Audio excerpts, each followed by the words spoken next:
Welcome to our session on where victims' rights and other legal needs intersect, immigration and family law for victims. My name is Amanda Mayer. I'm the Legal Projects Director with Wisconsin Judicare. I graduated from Michigan State University for my undergraduate degree and Marquette University Law School for my JD. Today, I am presenting with my colleagues from Lotus Legal, Sarah Griffiths and Catherine Leonard. Sarah is a graduate of St. Norbert College and has a JD from the University of Minnesota Legal Services, Minnesota Law School, sorry, autopilot there. Catherine is a graduate from the University of Minnesota Twin Cities, and her JD is from the DePaul University College of Law. So thank you for joining us today. We will be checking the Q&A as we go, so we'll try to answer questions as we go. And if we don't have time to get to them all, we'll get back to you after the presentation. We won't be monitoring the chat, so feel free to discuss amongst yourselves, but we won't be watching that as we go here. So just briefly, as you know why I'm here, Wisconsin Judicare is located in Wausau. We are the northern part of the state's civil legal aid firm. We have a few individuals who run remote offices throughout the state. I'm one of them. I work remotely from over by Appleton, but we do cover the northern 33 counties, and we work with all 11 of the federally recognized tribes and Native Americans statewide.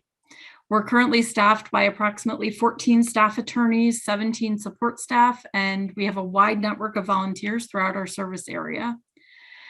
We are an LSC funded organization, and we get additional funding from some of our other partner agencies. Generally, Judicare works on the areas listed on your slide here. I personally work on the Victim Rights Project, the Elder Rights Project, and in our family law unit, with some dabbling in public benefits. For a full list of what we do at Judicare, please check out our website, judicare.org.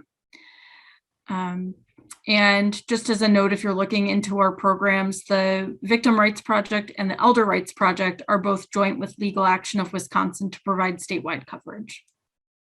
So for today, just to give you a roadmap of what we're talking about, I will be working on the part where victim rights intersect with family law specifically.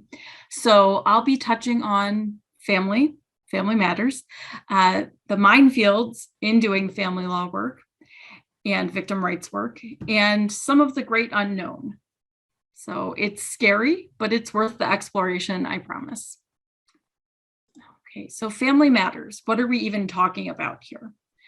I put a general teaser of what we're talking about here in this header, but just to also make a note, I will use the general pronouns he, his throughout the presentation for talking about the perpetrator, also frequently talking about the husband when I'm talking about family law, and she, her for the victim, survivor, and wife, not because that's the only gender dynamic that can appear in victim rights work or in family law, but that's just what I see the majority of in my practice.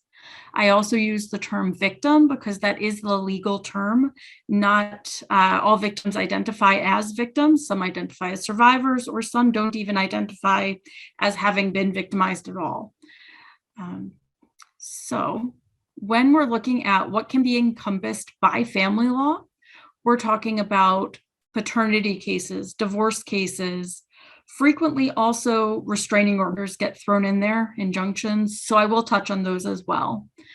Then when we look at what makes a family, we're looking at spouses, children, siblings, and we even go beyond that nuclear family and look at grandparents or step families, step parents, step siblings, all of those things, and absolutely includes adopted families as well when there's a formal adoption. For when we're considering what makes a family, we also need to think about where we might see victims and survivors in family law. And the answer there is everywhere. So when we're thinking about this, make sure you're not just looking at your client's spouse or their child or their parent. We also do need to consider those step families, other household members even, especially when we're looking at injunctions, dating relationships. Also, regular caregivers are important to look at if you're working with a child, or if there's a significant issue related to children, or even an adult who needs a caregiver. The flip side of that, when we're looking at that really expansive view of family, is that your client may not consider anyone that's involved in the case other than their child to be their family. So is somebody technically a family member for the purpose of the case, but the victim is not considering them to be such? The greatest example of that would be in a paternity case where there's been a sexual assault, for example, and the mom, the parent, may not think of that other person as being their family, even though when we look at what family law encompasses, we would certainly consider that to still be a family case.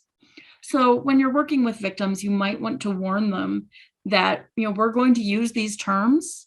We're going to talk about family courts. It doesn't mean you have to change how you perceive things, but it is important to warn them that the court will consider them to be part of a family unit, even if it's a broken family. And I'm going to try to throw in some of these practice tips throughout the presentation, things about language or ways to approach things to make it more trauma-informed and survivor-led. Got ahead of myself on my slides there. Okay, so looking at the minefields, what do we need to watch out for here? Where are we looking?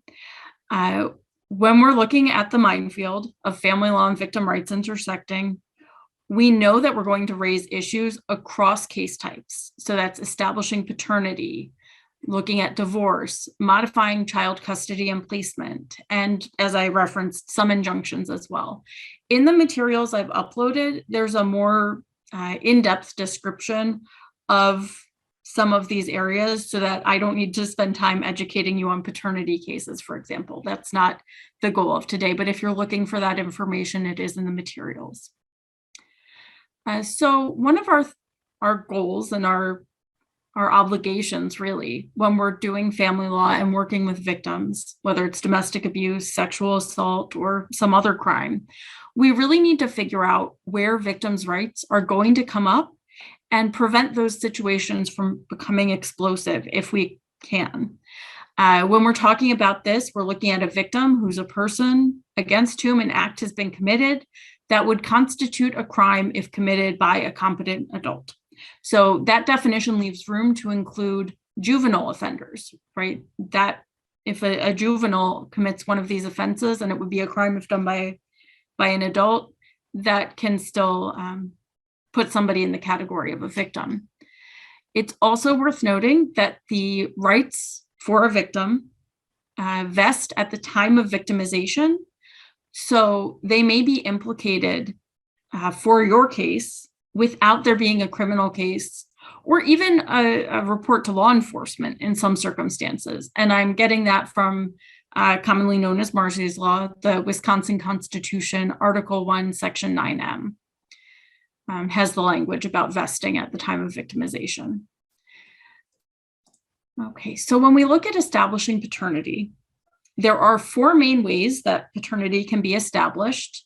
Voluntary paternity acknowledgement, that's usually that form signed at the hospital. A court ruling, so somebody's gone to court and gotten an adjudication. Administrative paternity, which is new in 2020. Or acknowledgement of a marital child, which is where the parties marry after the child is born. I went into depth in the materials, some more about those if you've got questions on that. But when you think about establishing paternity, one of the questions you may get when you're working with someone is whether they have to go through with it. What is the risk of not establishing paternity? And there are some risks and there are some situations where you do have to. So if your client gets public benefits, so if they receive Badger Care, food share, childcare, those sorts of benefits, food share, also called food stamps? The answer is yes. They more than likely do have to. We'll cover the exemptions to that in a minute. And the risk to not establishing paternity if your client is not mandated to is that, even though under Wisconsin law, an unmarried mother without a court order giving somebody else rights to this child has sole custody, law enforcement may not intervene if there's no court order. And, dad, who's putting himself forward as dad, even though there's no legal relationship, takes that child, then what does your client do, right? They may have to go through the court process to get their child back, which takes months at the least. So it may be the best practice for your client, if that's a risk, to make sure that you establish paternity and get those orders to keep everybody safe and avoid a situation where you're having to rely on law enforcement to understand the difference between being biologically someone's father and having actual legal rights to that child. Okay, so the issue that I alluded to earlier of requirements for cooperation with establishing paternity is really a requirement to cooperate with child support. And that is usually for public benefits recipients. It can also be a court order. But when we're looking at what compliance is, that's a requirement to assist in pursuing child support. Requires establishing paternity if the parties are not married. And it can also, if they are married, result in a support and maintenance action. So if your client is married but has been separated for a while and gets on public benefits on their own, the child support agency can still pursue that child support order through a support and maintenance action. Now, compliance is not always mandatory, is the great thing. And this is especially helpful if there's sexual assault. I've seen it with cases where somebody can't identify who the father is because they were being trafficked. And instead of going through the rather traumatic process of identifying all these people who the father may be and having to have these tests done repeatedly, or a situation where it was an assault, they may not know the person, or maybe they do, they can go ahead and file what's called a good cause claim. And that good cause exemption, which I've attached the form to the end of the materials on family law, so you can use it and see it if you need to, is basically a request to have the state say, yes, there's been violence here, and this party should not have to go through with cooperating with child support. It will put the parent or the child at risk to do so.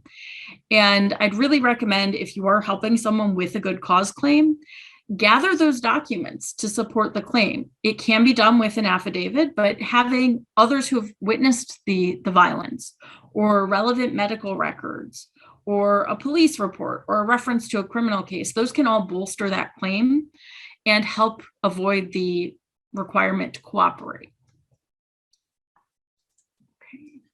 Okay. So when we look at divorce, shifting gears a little bit, there's custody placement issues, just like with paternity. So custody is that legal decision-making power. Placement is where the child physically is with parents. And, obviously, if you're exchanging a child, you may have some issues with victims being subjected to the abuser.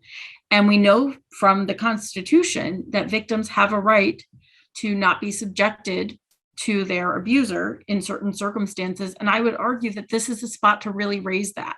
Say, look, there's a criminal case, there's a no contact in the bond condition, or there's an injunction in place. Let's address this so that they're not subjected to just open access to that abuser. It's also worth noting there are a lot of forms in a divorce. It is way more paperwork to get divorced than it is to get married.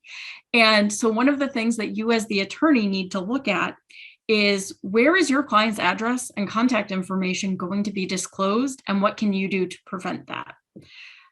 In the documents, I did put in some information on things like Safe at Home, an address confidentiality program through the Department of Justice. I'd highly recommend having your client explore that if you're going through a divorce and husband doesn't already know where your client is, that can be very helpful.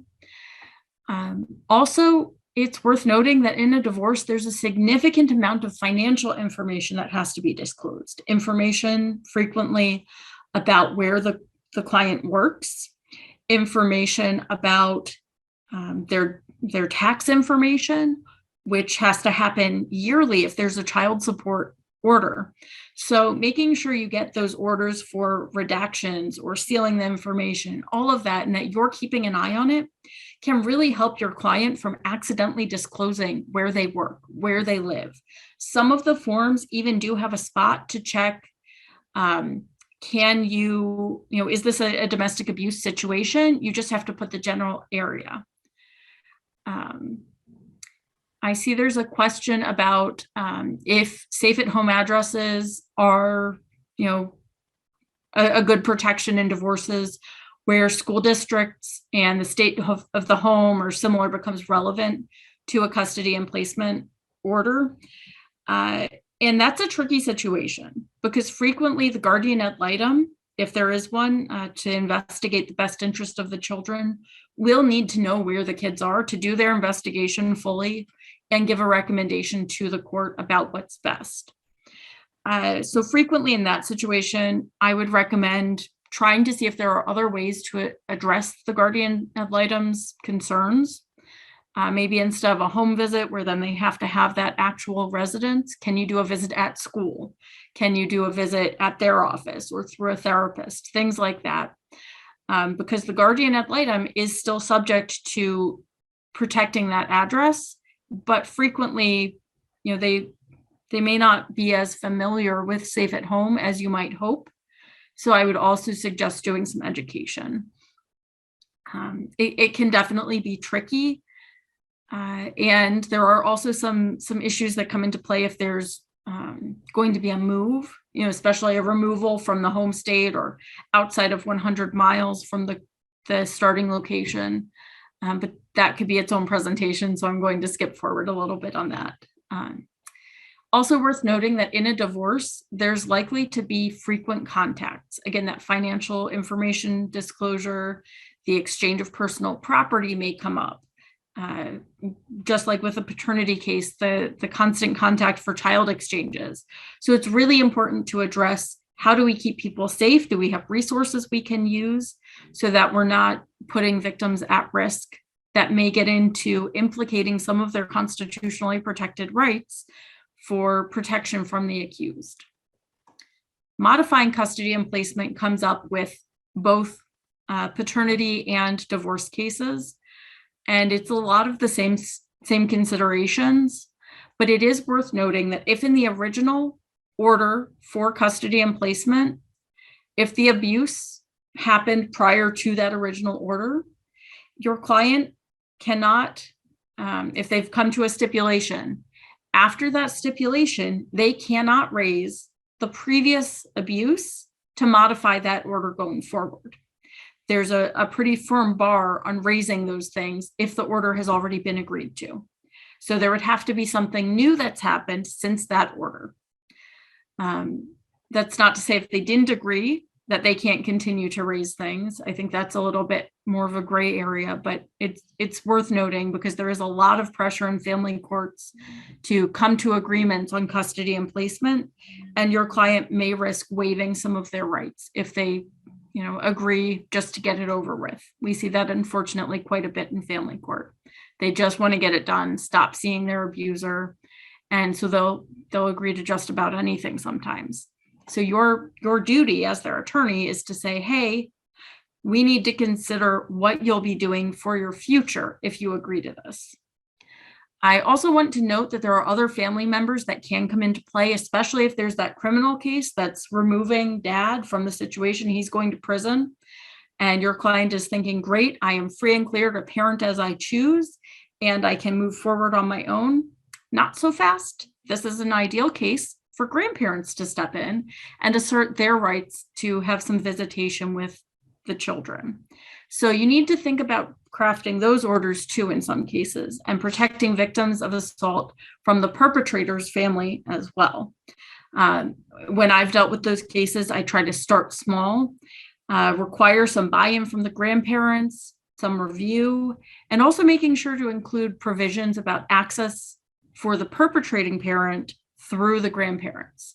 So for example, a couple weekends a month, a couple hours a month with the grandparents, supervised maybe by the other grandparents, the maternal grandparents, in a public place, maybe at McDonald's or going bowling, something like that, where it requires them to do more than just simply have the kids, show that they want to put some effort in to be a part of their lives in a positive way, beyond just doing it to interfere with mom. Because frequently, I see this a lot. I'm not saying all grandparents, but they may not believe that the abuse happened. They may believe that their child was railroaded by the system, and that they can kind of get a dig in at mom by asserting their rights. And so that's also where you want to put in that provision that they can't take pictures and send them to dad, or they can't facilitate a prison phone call so that the kids can talk to dad if he's not allowed to speak to them. So making sure you're watching those rights as well when you're crafting these provisions. It's incredibly hard when you get a call then from mom saying they took pictures and sent them to him. Is that allowed? And there's nothing saying they can't. What do you do? Do you go back and try to modify the order for that? I don't think a lot of judges would consider that to be worth bringing back to court. Depending on what the crime was and whether the victim was mom or the kids, it can get complicated. So it's better to just address it right away at the start. Okay, so going to touch on injunctions some. There's 4 main types in Wisconsin. They're all housed under Statute 813. Again, more information in the materials on those. I also want to suggest being careful when you're drafting affidavits for injunctions, for restraining orders, especially if there is or is likely to be an ongoing criminal case for the same set of acts, right? You don't want to be having your client just put it all out there and then having the defense attorney take that sworn statement that your client made and use it to impeach them in the criminal case. That can get really complicated and can really be traumatic for your client. They thought they were getting some protection, and here it is coming back to get them later. For that reason, I do recommend, if you've got a client that you're helping with the family case or you're their victim's rights attorney and they want an injunction, help them draft that paperwork so it's not overly broad. Putting in writing details of the crime that's being charged can be dangerous, as far as creating that record that may not be entirely consistent with what they've said previously.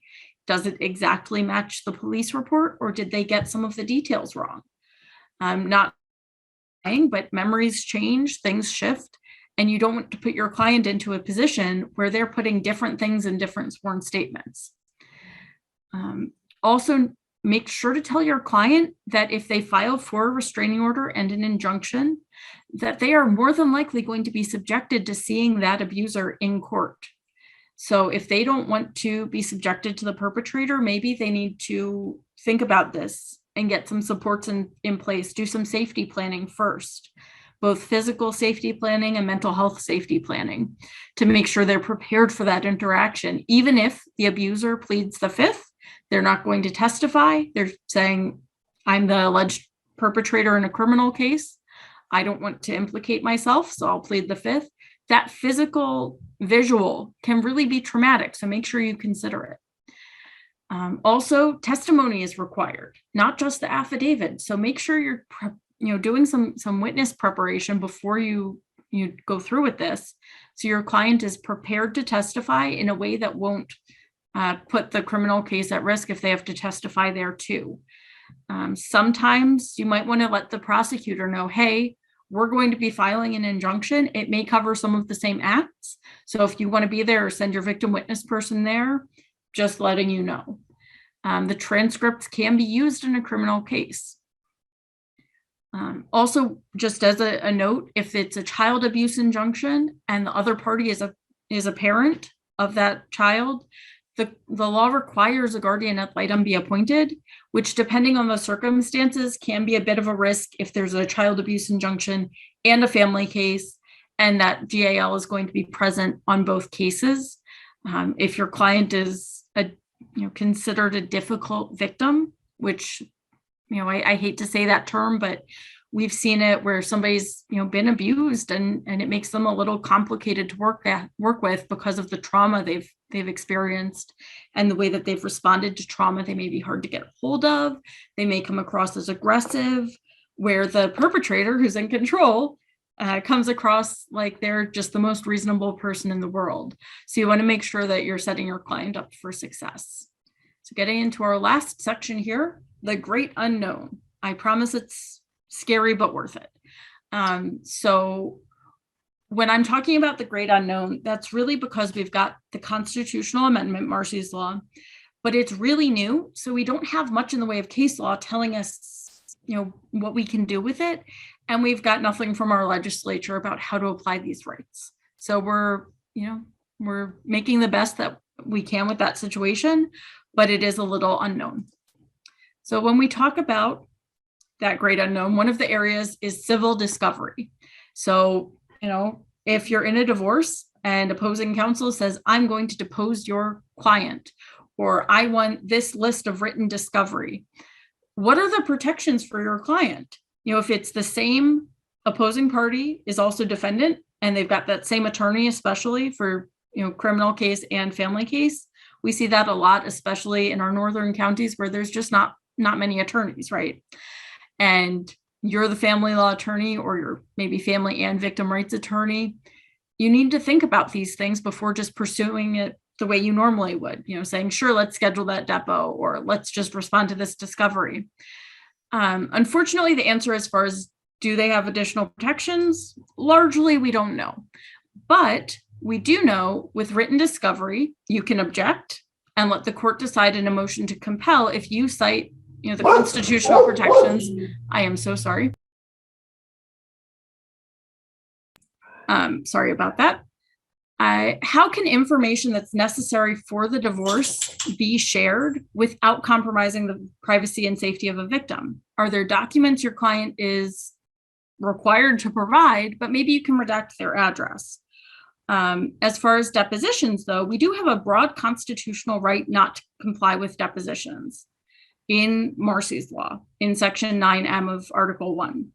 It has been addressed in some other states, namely Arizona, but Wisconsin has not addressed it yet. That would be, the case is State v. Lee, 226, Arizona 234, 2011. The subject of a proposed deposition, if it includes the criminal act, the victim can refuse. We don't have a case that says that yet.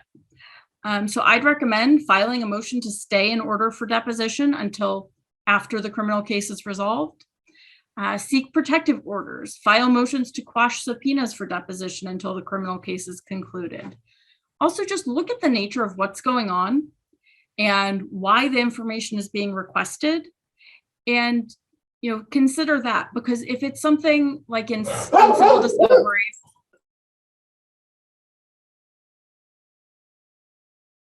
I am so sorry again.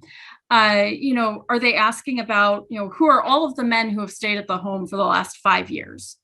That's really more of slut shaming, isn't it? It serves no purpose other than to make your client, feel really bad about themselves, using that discovery process to harass your client, and serves no legitimate purpose in that divorce case.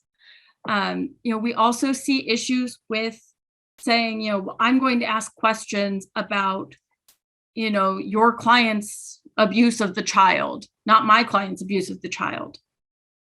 Well, which one is being charged here? What are those questions going to be? And if we can really, connect those dots between the criminal case and the family case, go ahead and refuse. Let them take it to court and, argue in front of the court that your client has this right to object and to not cooperate, because an absolute requirement that your client comply with civil discovery and civil deposition in a civil case, right, would then render this great constitutional language essentially meaningless if you can just get around it by going and just filing a civil case. Every defense attorney would be doing that if they've got information they want to depose the victim on. So you really need to consider, how can we make these rights actually have the meaning that they're supposed to have? So when we're asserting victims' rights and enforcement, we're really thinking about, how do we raise these rights in a civil context? Is there any overlap between the case and any conflicting orders that we need to think about? I recommend, if you're thinking that there's something that needs to be raised for the civil court, go ahead and brief it. Ask the court for a briefing schedule. Cite the Constitution when you file motions and briefs. Frequently, family law practitioners, and I say this from experience, we rely on state forms. We use the same set of statutes that we've always used, but I am posing here that you can shake it up some. Look at the list of enumerated rights in Article 1, Section 9M, which serve to protect the victim through the criminal process, not the case. And some rights are not even limited to the case. Think about where a guardian ad litem report, if it's written, may be introduced.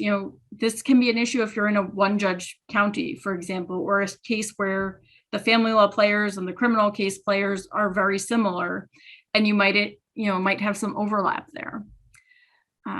Think about what your client is disclosing in that family case, in the restraining order, and whether they could end up accidentally waiving a privilege for confidentiality with their therapist or some other rights. Refer you to look at the recordings from some of the other presentations for more information on that. So some additional issues to consider. Family law attorneys are frequently jacks of all trades, since family law is a very good base for practice and gets into a lot of things. But to be competent for your client, you need to be able to look at that bigger picture. And sometimes it pays to consider referrals to another type of attorney, bring in a consulting attorney, just to give you a perspective that you may not have considered. And also, what are your clients' community resources that may be helpful? So that is my portion of this presentation. Please reach out to me if you want to talk through a situation or have more questions on this. And I will hand it over now to my colleagues, Sarah and Catherine.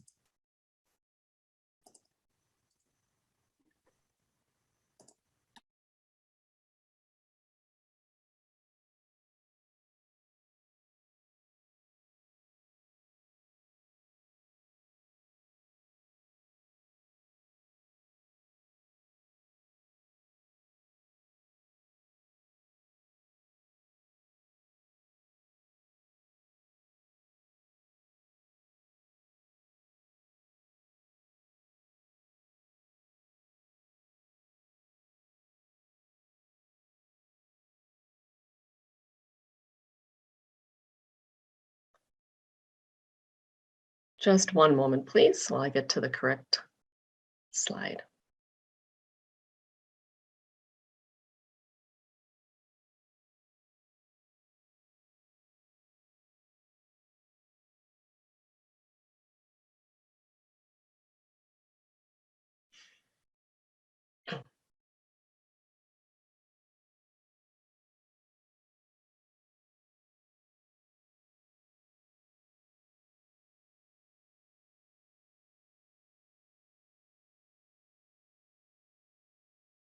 Okay, thank you so much, Amanda. I'm Sarah Griffiths, and I'm one of the staff attorneys at Lotus Legal Clinic. Along with Catherine Leonard, we're going to be talking to you about where victims' rights and immigration needs meet and representing foreign national crime victims.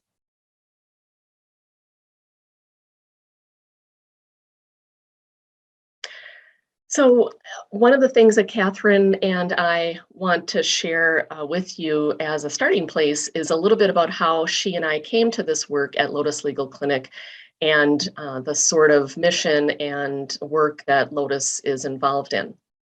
We'll also be talking about cultural humility in working with immigrant crime victims. We'll discuss some options for immigration relief when working with foreign national crime victims, and hopefully providing some information that might be new for some of you.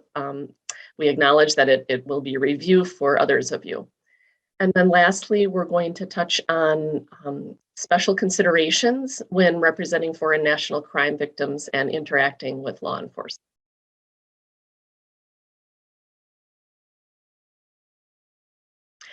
So some of you are familiar with Lotus, especially if you have attended other sessions in which my colleagues from Lotus have been presenting.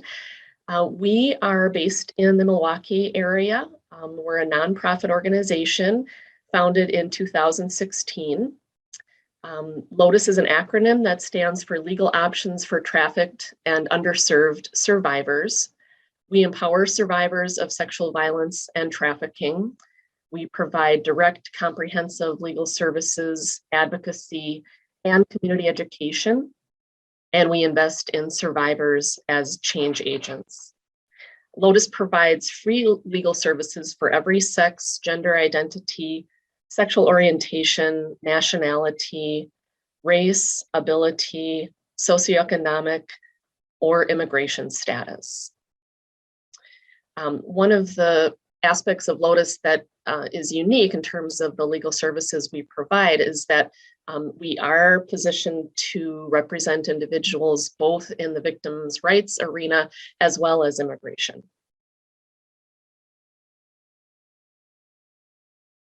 So at Lotus, some of the areas in which we're working and representing clients are crime victims' rights enforcement, immigration relief and protection, criminal record relief for survivors of trafficking, civil restraining orders, and school and workplace protections for survivors.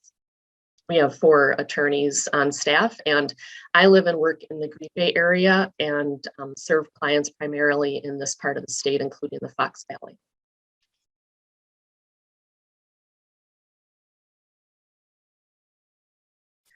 So one of the starting places that I know many of us are cognizant of in our work and was also touched on in a previous session today is cultural humility. And Catherine and I wanted to lead with that in terms of, talking about working with immigrant crime victims.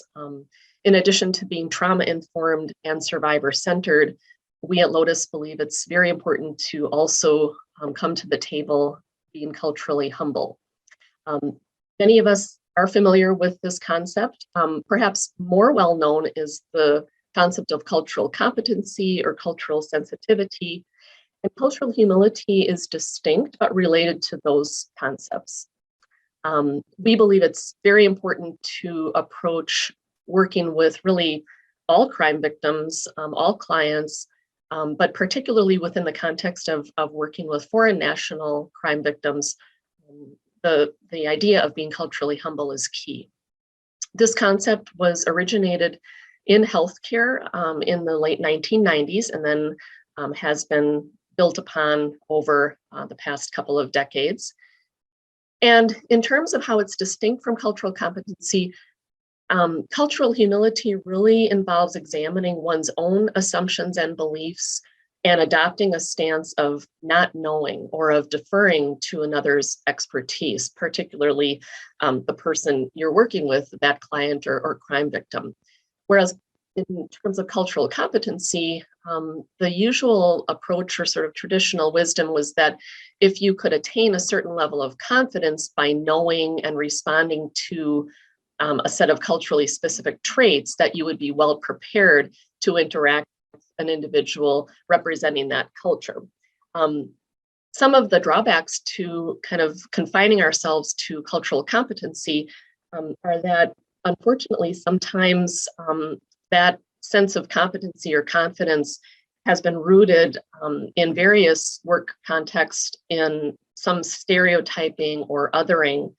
And research has shown that it all too often has focused exclusively on race and ethnicity when, as we know, there are many, many layers to culture, including citizenship, gender identity, sexual identity, ability, size, socioeconomic status, addiction history, trauma survivorship, family structure, and more. So when we're culturally humble, we're being mindful of how our own cultural identities are really embedded in our own understandings and goals for interacting with a particular victim or client we're trying to assist. So really fundamental to working with foreign national crime victims would be these principles of cultural humility, including openness and lifelong learning, an understanding that we do not necessarily even have the capacity to reach a certain level of understanding or sort of arrive at a certain level of confidence about a particular culture.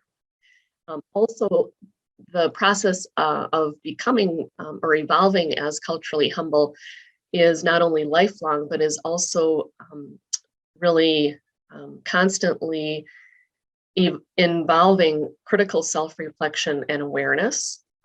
Obviously, empathy, compassion, and supportive interactions with the people we're interacting with are very important. Acknowledging and mitigating power imbalances is also key to being culturally humble. And then recognizing our own involvement in institutions that sometimes can perpetuate those power imbalances and holding ourselves and those institutions accountable. That is a very brief overview of cultural humility, but again, we just wanted to touch on that. And next, Catherine is going to introduce options for immigration relief. This is a really broad overview of some areas, some categories that are available in many instances to people you might be interacting with. Foreign national crime victims have these and possibly other areas of relief if they are in need of those types of services. So I will turn this over to Catherine. Okay, thanks, Sarah.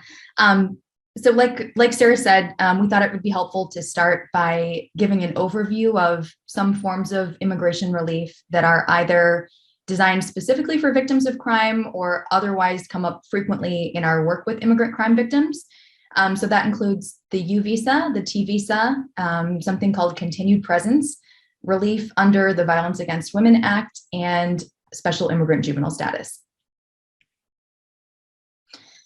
So U visas and T visas are two special types of visas that are designed specifically for individuals who have been the victim of certain criminal activity in the US.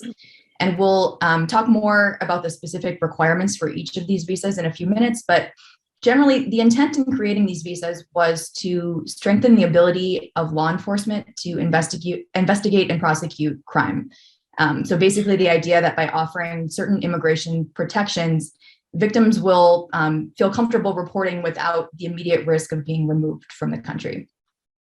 Both of the visas offer similar benefits, temporary immigration status for up to 4 years, including work authorization. The individual may be eligible to apply for permanent residency, which is the green card, after a period of time. They may also be eligible to apply for immigration status for certain qualifying family members, and they may be eligible to apply for certain federal benefits and services like food share. So in order to be eligible for a U visa, the person must be a victim of a qualifying criminal activity. And the statute provides a list of crimes that constitute a qualifying criminal activity. Currently, there are 20-some crimes on the list, and that generally includes violent crimes, sexual crimes, crimes related to obstruction of justice.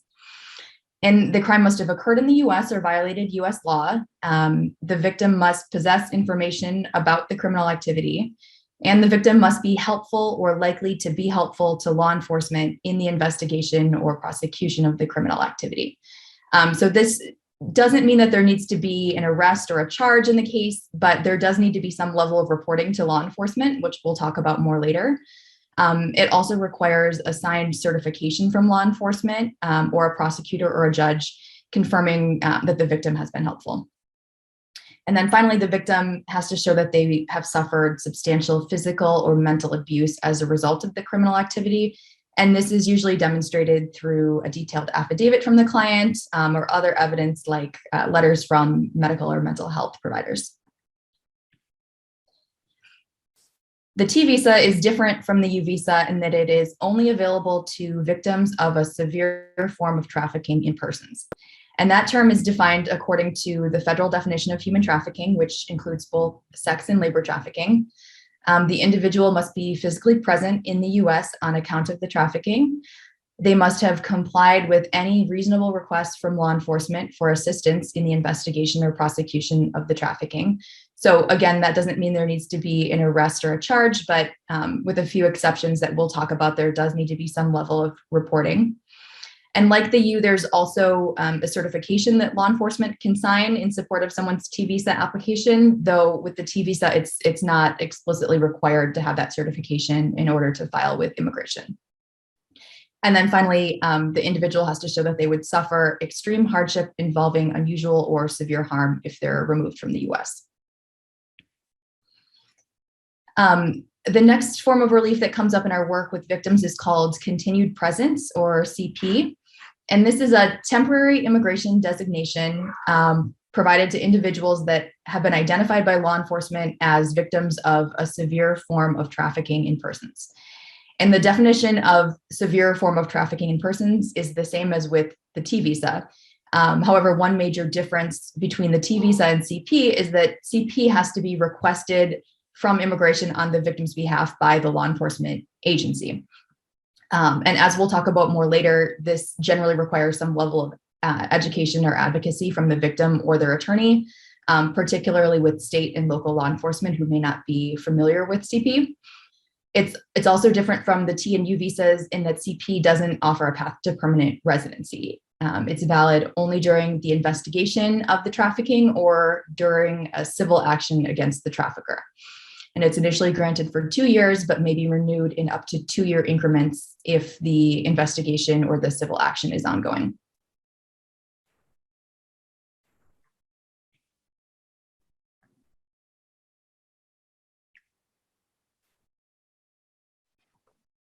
Okay, another area in which many of you might work is assisting individuals who might qualify for some protection under VAWA, or the Violence Against Women Act. As many of you know, VAWA was originally enacted in 1994 and has been amended several times. It was recently reauthorized by Congress. And of course, it applies to all people, not only women. So under VAWA, foreign national victims of battery or extreme cruelty are eligible to self-petition for U.S. permanent residency or green card status if the perpetrator is one of the following: a U.S. citizen or lawful permanent resident spouse or former spouse, a U.S. citizen or lawful permanent resident parent, or a U.S. citizen son or daughter. So the term self-petition is key because, generally speaking, in order to be a beneficiary of an immigration petition or application in a family context, an individual must have that family member petition for them. For example, a U.S. citizen or permanent resident individual would petition for their immigrant spouse to become a permanent resident as well in the United States. Well, obviously, if the foreign national is in a position where they are suffering battery or extreme cruelty, it's very important that they not have to rely on the abuser for their pathway to permanent residency. So this is key to enabling people who qualify to have that avenue for self-petitioning. As with any of these categories, this is very broad or general, but the requirements are that the individual demonstrate that the abuse occurred and that they have shared or currently share a residence with the abuser. The applicant also has to show the qualifying relationship, and if the abuser is a spouse or step-parent, that the marriage underlying that relationship was undertaken in good faith. In addition, the applicant must show that they have good moral character. A couple of other things to share about the VAWA avenue is that a divorced spouse can self-petition if the termination of the marriage was related to the abuse and if the application is filed within 2 years of the termination of the marriage. When it comes to a child petitioning, the child must file or self-petition before they turn 25. And also a parent of an abused foreign national child can also apply or utilize this category, even if the parent themselves is not a victim of abuse. As Catherine noted, for a number of these other categories we've been discussing, the VAWA pathway also sometimes makes it possible for the applicant to also include other family members.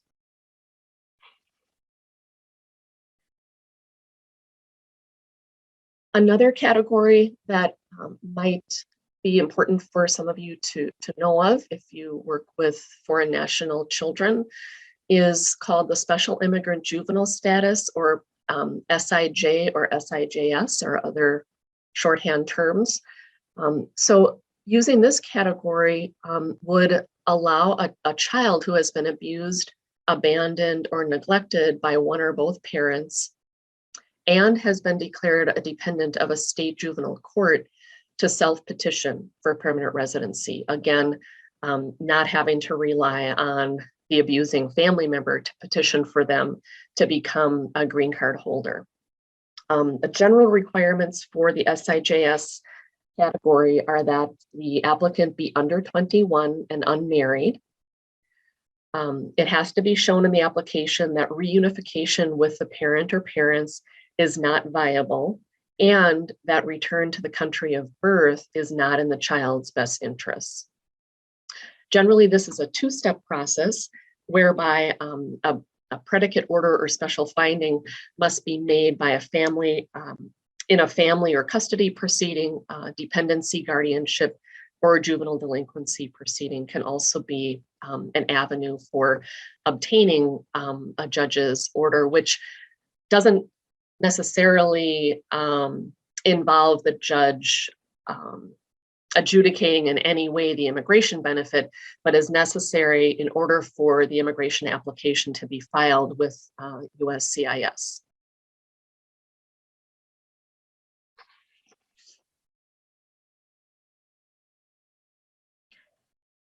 Another area that we would like to share some I think encouraging information about is regarding immigration policy and victims' rights.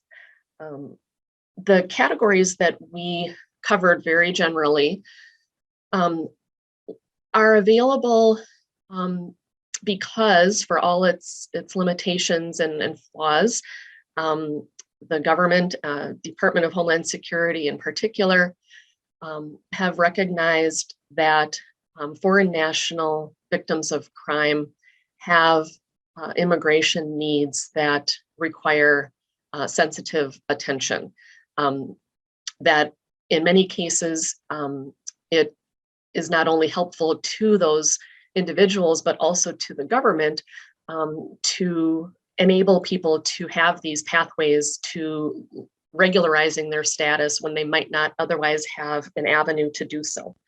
For example, the U visa category or the T visa category are partly based on the idea that it's critical for law enforcement and for the government to be able to rely on crime victims to feel safe and comfortable or confident coming forward and sharing what happened to them without fear of reprisals having to do with their immigration status. So the U.S. Department of Homeland Security has what they call the Blue Campaign, which is an anti-trafficking campaign many of you are probably familiar with, and have a Center for Countering Human Trafficking. USCIS, Citizenship and Immigration Services, in terms of their policies, have a number of resource guides for law enforcement, some of which have been in place for quite a while, others of which are relatively new. even its policy manual for adjudicators on what to consider, how to approach applicants, how to interview applicants, are all, I think, improving in terms of their victims' rights orientation. In fact, in recent months, the Department of Homeland Security has given a broad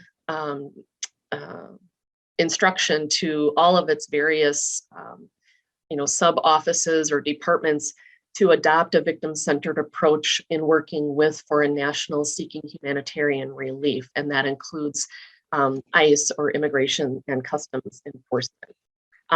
A lot of these initiatives or kind of movements in the direction of being increasingly oriented to victims' experiences and rights have come about largely through and because of advocacy of practitioners in the field, and and sort of related to that, and obviously a very real way, is the willingness of foreign national crime victims to engage and to assist law enforcement and so forth. So it's important to notice that or to note that these policies are evolving.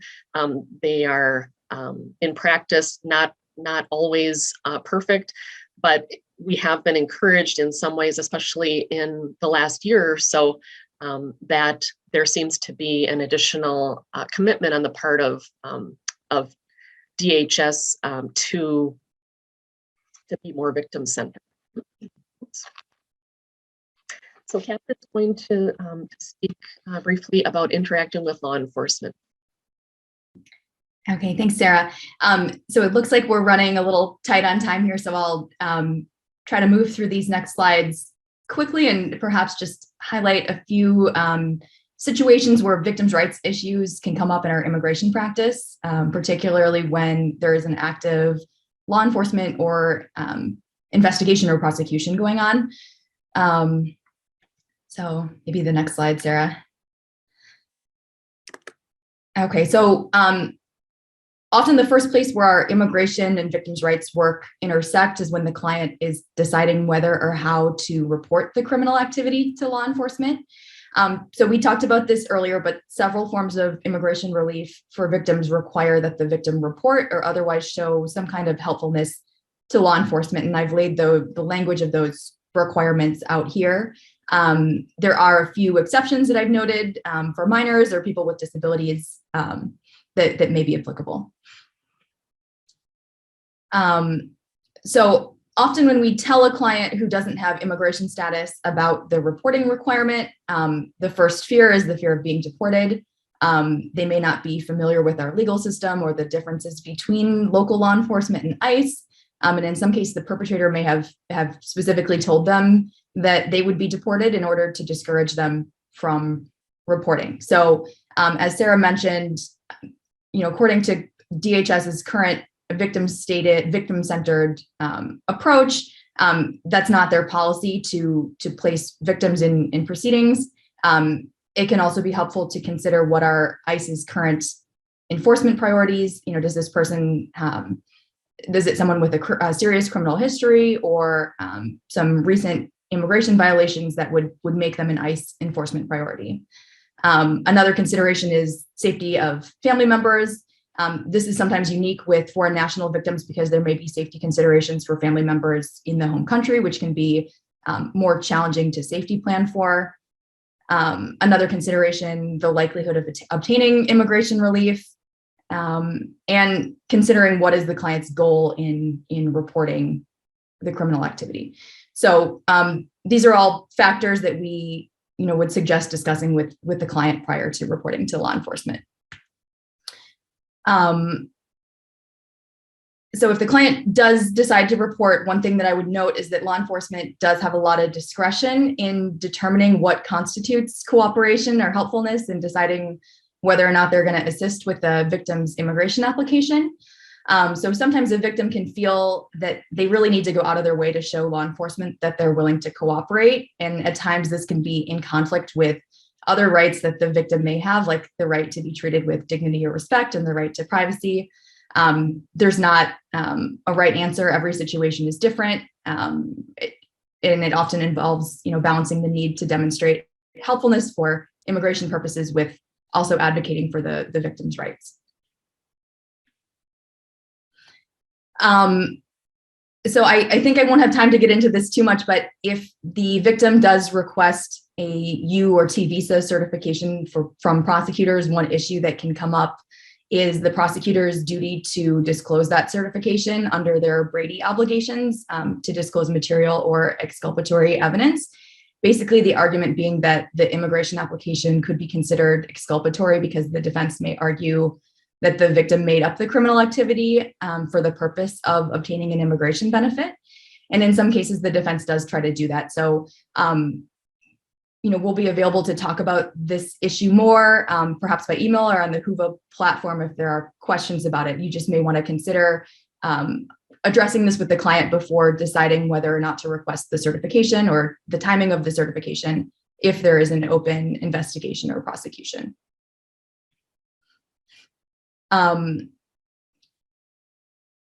These are some possible defenses if there is a discovery request from the defense regarding the client's immigration application.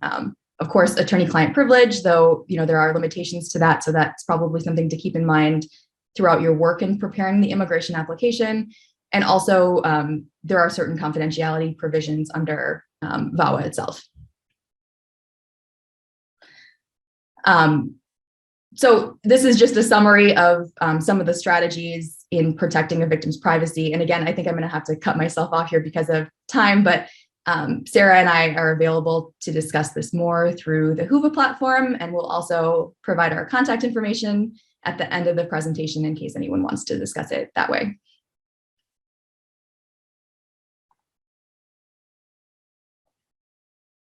So I think that's it for us. So thanks so much for attending our presentation today. And I know we went through the end of that pretty quickly. So if you have any questions or anything that you wanted to discuss, the slides will be on Whova, and feel free to reach out to Sarah and I directly.